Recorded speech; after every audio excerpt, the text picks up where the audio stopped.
Assalamualaikum warahmatullahi wabarakatuh. Perkenalkan, saya Irfan Adi Nugroho, dosen pada program studi Pendidikan Guru Sekolah Dasar Fakultas Ilmu Pendidikan Universitas Sarjana Wiyata Taman Siswa. Pada program studi ini, saya mengampu beberapa mata kuliah dengan spesifikasi bidang pendidikan kewarganegaraan ke-SD-an. Pada kesempatan kali ini, saya akan memaparkan satu mata kuliah yang menjadi mata kuliah andalan saya dengan spesifikasi saya, yaitu mata kuliah pendidikan kewarganegaraan. Sebagai mata kuliah unggulan yaitu pendidikan kewarganegaraan SD. Pada mata kuliah ini memiliki kode mata kuliah yaitu BSD, kode dari program studi BGSD 214027. Adapun mata kuliah ini ditempuh pada semester 2. Sedangkan sifat mata kuliah ini adalah bersifat wajib, jadi semua mahasiswa baik eh, semua angkatan wajib menempuh mata kuliah pendidikan kewarganegaraan SD. Di dalam mata kuliah ini tidak ada mata kuliah prasyarat. Lalu dari jumlah pertemuan ada total 16 pertemuan, 14 tatap muka, dan 1 UTS dan 1 UAS. Identitas dan deskripsi dari mata kuliah ini bahwa mata kuliah pendidikan kewarganegaraan SD bersifat wajib lulus bagi seluruh mahasiswa. Jadi seluruh mahasiswa wajib mengikuti mata kuliah pendidikan kewarganegaraan dan wajib lulus mata kuliah pendidikan kewarganegaraan SD dan wajib lulus. Adapun SKS-nya adalah 2 SKS. Mata kuliah ini bertujuan untuk menjadikan mahasiswa yang berbudi pekerti luhur, tinggi mental, moral, kecerdasan dan keterampilan, serta kuat, sehat, dan fisik. Nah, mata kuliah ini juga bertujuan menjadikan mahasiswa yang berjiwa Pancasila, setia dan patuh kepada Negara Kesatuan Republik Indonesia, sehingga menjadi anggota masyarakat yang baik dan berguna, yang sanggup dan mampu menyelenggarakan pembangunan bangsa dan negara. Adapun dari CPL mata kuliah ini, CPL 1 bertakwa kepada Tuhan Yang Maha Esa mampu menunjukkan sikap religius, yaitu ini adalah CPL dari prodi yang dibebankan ke CPMK-nya. Lalu CPL yang kedua menunjukkan menjunjung tinggi nilai kemanusiaan dalam menjalankan tugas berdasarkan agama, moral, dan etika. CPL 3-nya berkontribusi dalam meningkatkan mutu kehidupan bermasyarakat, berbangsa, bernegara, dan beradaban berdasarkan Pancasila, berperan sebagai warga negara yang bangga dan cinta tanah air, memiliki nasionalisme serta rasa tanggung jawab pada negara dan bangsa, menghargai keanekaragaman budaya, pandangan, agama, dan kepercayaan, serta pendapat atau teman orisinil orang lain, bekerja sama dan memiliki kepekaan sosial serta kepedulian terhadap masyarakat dan lingkungan. CPL 7-nya taat hukum dan disiplin dalam kehidupan bermasyarakat dan bernegara. CPL 8 menginternalisasi nilai, norma, dan etika akademik. CPL 9 menunjukkan sikap bertanggung jawab, kreatif, inovatif, serta bekerjaan di bidang keahliannya secara mandiri. CPL 10 menginternalisasi semangat kemandirian, kejuangan, kewirausahaan. CPL 11 mampu menginternalisasi dan menerapkan ajaran taman siswa dalam kehidupan sehari-hari. CPL 12 menguasai konsep teoritis bidang pengetahuan agama, moral, filsafat Pancasila, kewarganegaraan, wawasan kebangsaan, dan bahasa Indonesia. CPL ke-13 mampu menerapkan pemikiran logis, kritis, sistematis, dan inovatif dalam konteks pengembangan atau implementasi ilmu pengetahuan dan teknologi yang memperhatikan dan menerapkan nilai humaniora, dan sesuai dengan bidang keahliannya.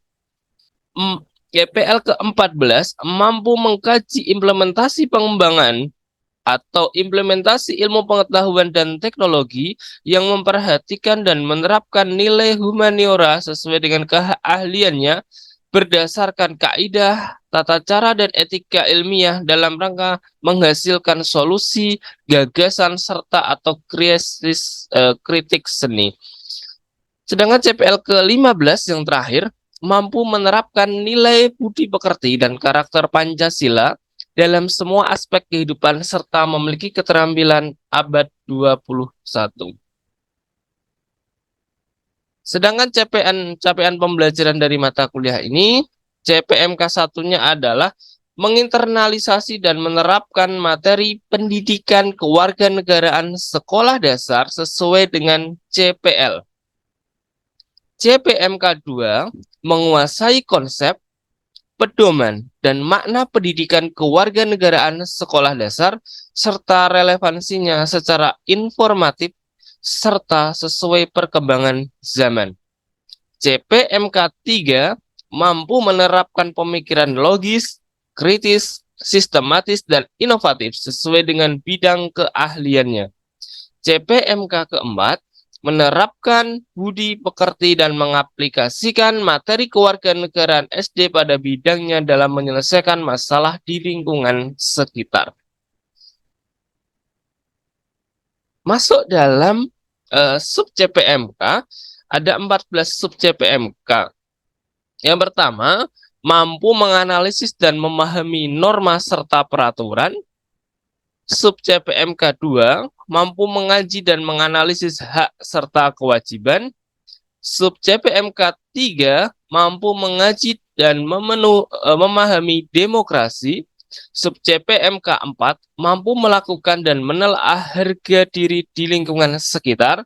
Sub CPMK 5 mampu menganalisis rasa bangga sebagai bangsa Indonesia. Sub CPMK 6 mampu memahami dan menelaah sistem pemerintahan yang berlaku di Indonesia. Sub CPMK 7 mampu menganalisis serta menjelaskan berbagai bentuk pemerintahan. Sub CPMK 8 mampu mengidentifikasi lembaga tinggi negara. Sub CPMK 9 mampu menganalisis berbagai dampak globalisasi. Sub CPMK 10 mampu memahami pelaksanaan kebebasan berorganisasi di lingkungan sekolah. Sub CPMK 11 mampu menganalisis perjanjian nasional dan internasional. Sub CPMK 12 mampu menelaah sistem politik yang berlaku di Indonesia. Sub CPMK 13 mampu menjelaskan otonomi daerah. Sub CPMK 14 mampu memahami perkembangan pemilu pilkada di Indonesia. Adapun materi perkuliahan, dijelaskan tadi bahwa kita akan bertemu di perkuliahan selama 14 kali pertemuan di kelas, 1 kali UTS, dan 1 kali ujian akhir semester. Pada pertemuan pertama atau topik yang pertama, materi yang dibahas dalam perkuliahan adalah norma dan peraturan. Di topik kedua, hak serta kewajiban. Topik ketiga adalah demokrasi. Topik keempat, harga diri di lingkungan sekitar. Topik kelima, rasa bangga sebagai bangsa Indonesia. Topik keenam, sistem pemerintahan yang berlaku di Indonesia. Topik ketujuh, produk pemerintahan. Nanti di pertemuan ke-8 ada UTS atau ujian tengah semester. Dilanjutkan ke topik 9, lembaga tinggi negara. Topik ke-10 membahas tentang menganalisis berbagai dampak globalisasi. Topik ke-11, kebebasan berorganisasi di lingkungan sekolah. Topik ke-12, perjanjian nasional dan internasional. Topik 13, sistem politik yang berlaku di Indonesia. Topik ke-14 adalah otonomi daerah. Topik 15, mampu memahami perkembangan pemilu dan pilkada di Indonesia. Dan ke-16 adalah ujian akhir semester. Nah, lalu bagaimana sistem perkuliahan kita selama 1 semester ini? Di dalam sistem pembelajaran kita itu dilaksanakan secara daring menggunakan platform Zoom atau Google Meet. Perkuliahan menggunakan sistem Among yang berpusat pada mahasiswa atau student center learning, menggunakan berbagai model pembelajaran antara lain model pembelajaran kooperatif dan pembelajaran berbasis masalah dengan pendekatan 3N. 3N adalah niteni, niroke, dan nambahi. Proses perkuliahan juga memanfaatkan LMS atau Learning Management System yang telah disediakan oleh Universitas Sarjana Wiyata Taman Siswa yang di dalam ini disebut dengan SIPEDAR, Sistem Pembelajaran Daring. Nah, adapun sistem penilaian dalam 1 semester, nilai akhir sama dengan 10% P plus 20% dalam kurung T1 plus T2 kurung tutup per N kecil. Ditambah 35% UTS, ditambah 35% UAS. Keterangannya bahwa nilai akhir yang diperoleh mahasiswa adalah paling kiri dari sama dengan yang dengan nama NA. Lalu P 10% P-nya adalah kehadiran. Kehadiran dan keterampilan mahasiswa dalam pembelajaran. T1-nya, tadi ada dalam kurung T1 plus T2, bahwa T1-nya merupakan tugas individu yang diberikan sebelum ujian tengah semester, berisi tugas yang terkait dengan UTS. Sedangkan T yang kedua merupakan tugas individu yang diberikan sebelum ujian akhir semester atau UAS berisi tugas yang berkaitan dengan ujian akhir semester. Oke, itu adalah sistem penilaiannya. Jika NA-nya sudah muncul masuk dalam interval, kita lihat sebelah kanan ada yang namanya tabel. Kelas interval, di sini ada 4 tabel, isinya adalah 4 kolom, kelas interval, huruf mutu, angka mutu, dan sebutannya. Kita lihat paling atas bahwa ketika mahasiswa memperoleh nilai 90 sampai dengan 100, maka mahasiswa itu mendapatkan huruf mutu A dengan angka mutu 4. Sebutannya adalah dengan pujian. Ketika mahasiswa dalam mata kuliah ini mendapatkan nilai 80 sampai dengan 89,99, mahasiswa akan mendapatkan nilai atau huruf mutu A-. Angka mutunya adalah 3,80, yaitu sangat baik sekali. Ketika mahasiswa mendapatkan nilai 75 sampai dengan 79,99, maka mahasiswa mendapatkan huruf mutu B+. Angka mutunya 3,30 dengan sebutan baik sekali. Ketika nilai 68 sampai 74,99, maka mahasiswa mendapatkan nilai B dengan angka mutu 3, sebutannya baik. Nah, mahasiswa ketika mendapatkan nilai 64 sampai dengan 67,99, mahasiswa mendapatkan nilai B- dengan angka mutu 2,80 atau cukup baik.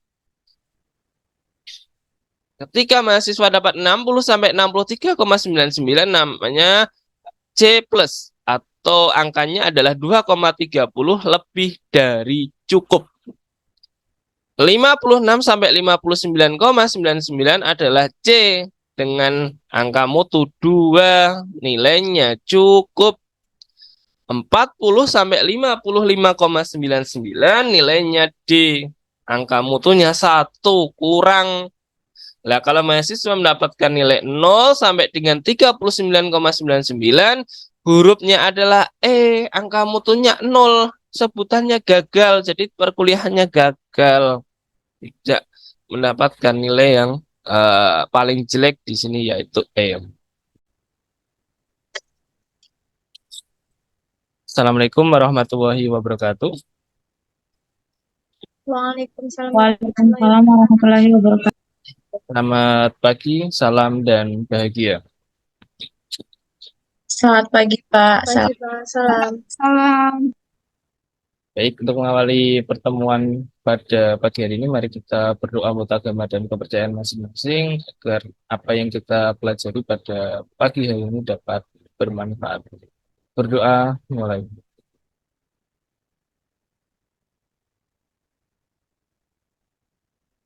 Cukup.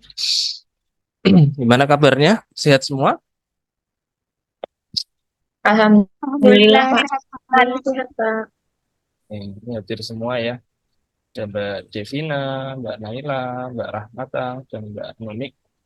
Ya, materi pada pagi hari ini adalah terkait norma dan peraturan.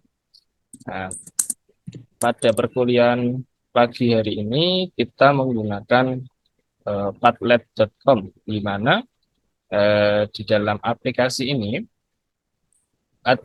sudah ada materi yang sudah saya upload terkait norma, macam-macam norma dan peraturan.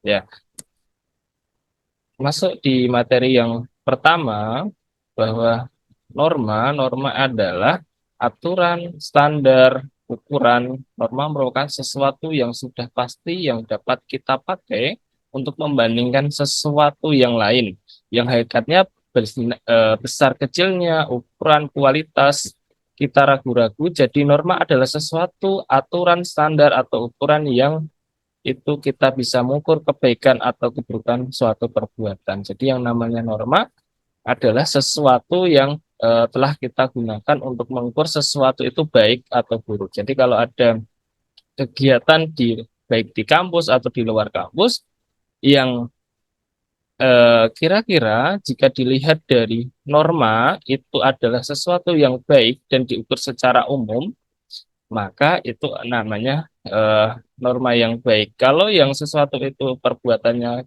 buruk, dinilai kebanyakan orang dengan buruk, itu berarti norma yang buruk.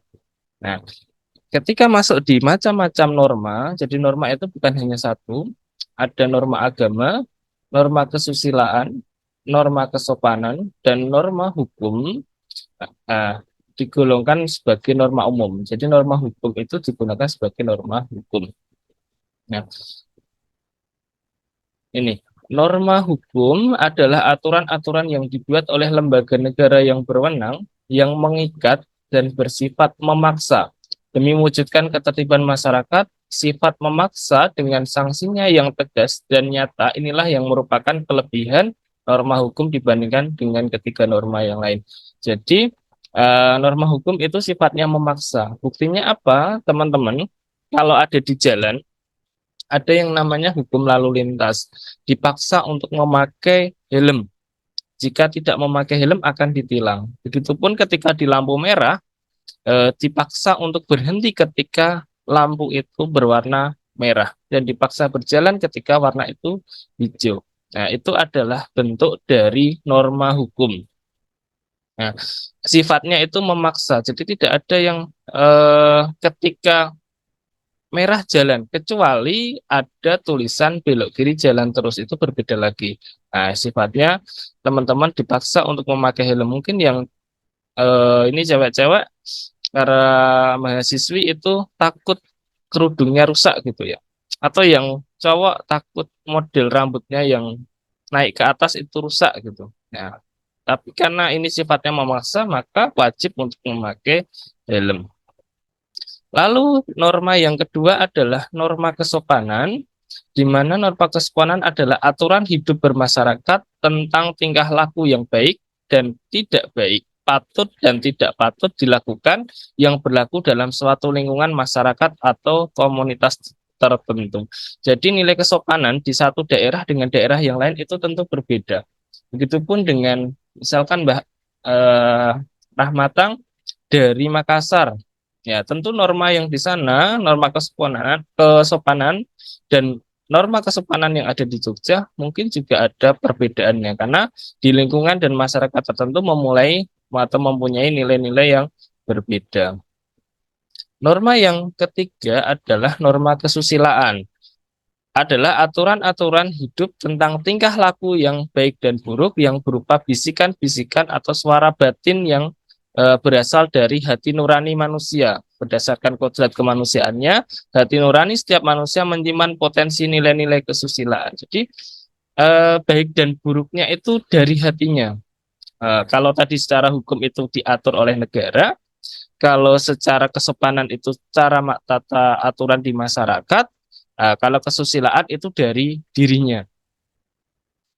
Masuk ke norma yang keempat, norma agama adalah aturan-aturan hidup yang berupa perintah-perintah dan larangan-larangan yang oleh pemeluknya diyakini bersumber dari Tuhan Yang Maha Esa. Jadi norma agama dari tiap agama akan berbeda karena eh, aturan hidup itu dari Tuhannya masing-masing karena kita memiliki 6 agama yang diakui berarti agama aturan yang dari agama itu ada 6 aturan yang berbeda. Nah, itu dilihat dari norma agama.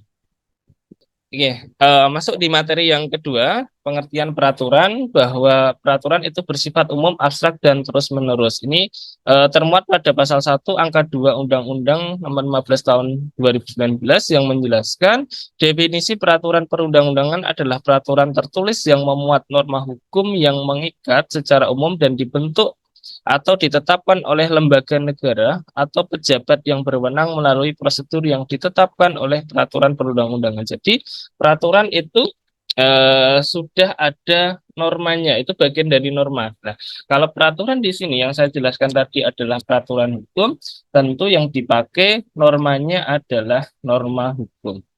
Nah, berikutnya adalah contoh dari peraturan yang ada di sekolah. Nanti teman-teman dapat eh, mendownload di sini dan melihat hmm, apa sih peraturan di sekolah yang ditetapkan.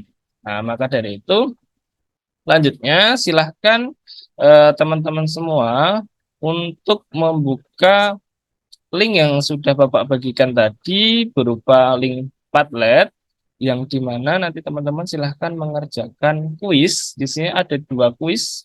Yang pertama, teman-teman mahasiswa silahkan untuk mengisi dari contoh norma di lingkungan sekolah dan lingkungan keluarga dan juga contoh peraturan di lingkungan sekolah dan lingkungan keluarga. Silahkan kepada teman-teman semua untuk mengisi jawaban atau memberikan komen di kolom contoh berikut. Pak, izin bertanya, Pak. Ya, silakan Mbak Nela. Contohnya cukup satu atau berapa ya, Pak?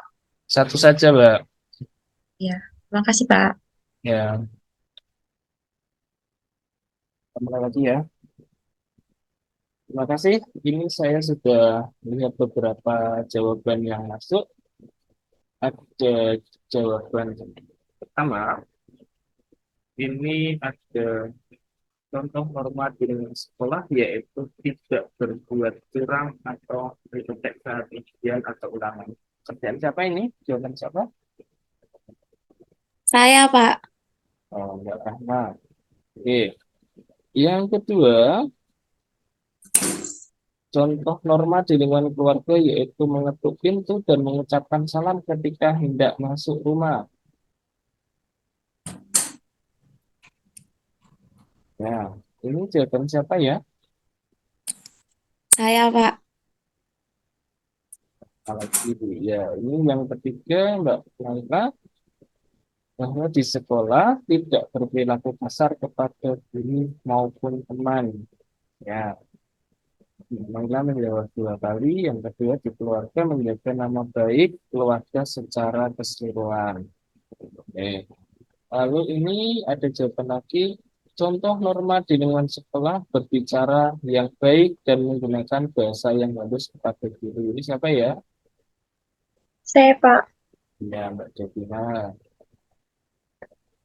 Lalu ada lagi contoh norma di lingkungan sekolah yaitu menghormati guru dan sesama teman serta berperilaku sopan. Ini siapa ya?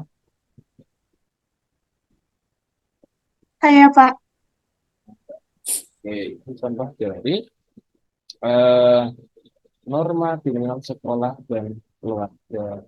Lanjut di soal yang kedua dari pertanyaan contoh peraturan di lingkungan sekolah dan lingkungan keluarga. Ini yang pertanyaan pertama siapa yang menjawab? Saya, Pak. Pertama, silakan coba dibacakan Mbak jawabannya.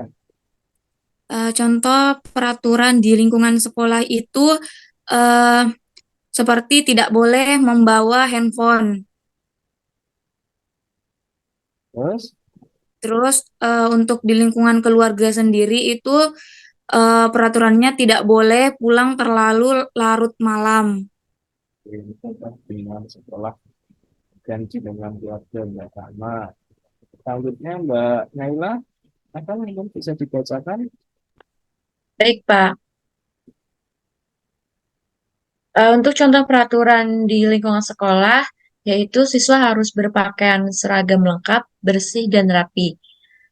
Dan contoh peraturan di lingkungan keluarga, setiap anggota keluarga melaksanakan hak dan kewajibannya. Tuh, bawahnya siapa ini ya? Saya, Pak. Nah, Mbak Devi ya, silakan dibaca Mbak.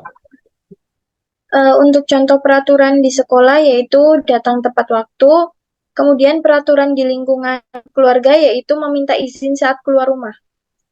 Satu lagi yang terakhir. Ini siapa ya? Yang paling bawah. Saya, Pak. Ya, silakan. Ya, Roni. Contoh peraturan di sekolah yaitu siswa wajib menaati peraturan sekolah seperti berseragam sesuai dengan ketentuannya. Kemudian peraturan di lingkungan rumah yaitu jika anak akan bepergian keluar rumah wajib berpamitan dengan orang tua, Pak. Oke, terima kasih ya. Semuanya sudah paham, sudah menjawab pertanyaan dan memberikan contoh bagaimana norma dan peraturan di lingkungan keluarga dan di lingkungan sekolah. Oke, itu materi hari ini. Minggu depan kita dengan materi baru.